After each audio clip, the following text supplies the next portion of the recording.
ఇక బంగ్లాదేశ్లో హిందువులపై జరిగిన దాడిని నిరసిస్తూ బాసరాలో హిందూ ఐక్యతా వేదిక సభ్యులు క్యాండిల్ ర్యాలీ నిర్వహించారు. స్థానిక సార్వజనిక ఆలయం నుంచి పోలీస్ స్టేషన్ వరకు ర్యాలీ చేశారు. వివేకానంద చౌక్ వద్ద నిమిషం పాటు మౌనం పాటించి పోలీస్ స్టేషన్లో వినతి పత్రం అందజేశారు.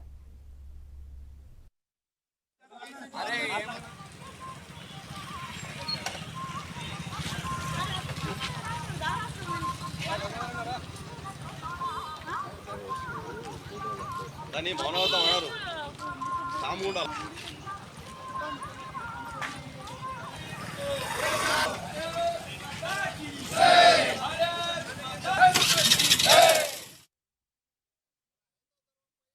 కొన్నేళ్లుగా మనకు ఊచకోత కోస్తూ బానిస బతుకును బతికే విధంగా కొన్ని శక్తులు అప్పటి నుండి చేస్తున్నాయి. ఇప్పుడు బంగ్లాదేశ్లో హిందువులందరినీ కూడా ఊచకోత కోయడం జరుగుతున్నది. మన హిందువులందరం ఏకం కావాల్సిన సమయం ఆసన్నమైంది.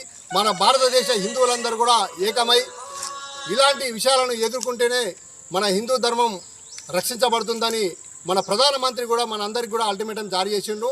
ఈరోజు బాసర మండల కేంద్రంలోని హిందూ పరిరక్షణ సమితి ఆధ్వర్యంలో మేము ఈరోజు బంగ్లాదేశ్లో గత రిజర్వేషన్ల గురించి అక్కడ జరుగుతున్నటువంటి హిందువులపై దాడులను మేము ఈరోజు ఖండిస్తూ మరి మా గ్రామం నుండి ఇక్కడ పోలీస్ స్టేషన్ వరకు ర్యాలీగా రావడం జరిగింది.